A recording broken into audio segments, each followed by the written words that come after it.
programang ito sa aking mga minamahal na magulang, sa aking pong kapwa kabataan na narito ngayon, sa lahat po ng aking mga magiting na katunggali sa politika, sa lahat po na narito ngayon, isang magandang hapon po sa inyong lahat.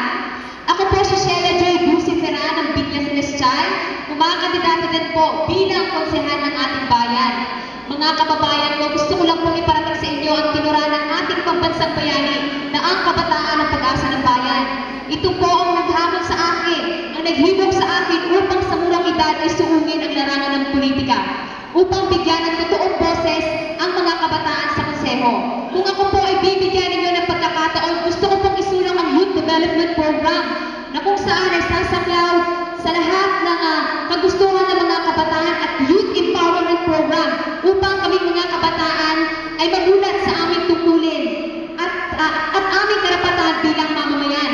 Educational assistance para sa mga kabataan upang kami mga kabataan ay maging handa sa aming hinaharap. Because I strongly believe the only way the system government will change in this country ay may mga ilang kabataan na sumali sa pamumuno at isulong ang makabagong pamamaraan na magdudulot po ng tunay na pagbabago. Inaasahan ko po at humingi po ako ang inyong lingkod ng suporta, lalo't higit po sa ating maliwanag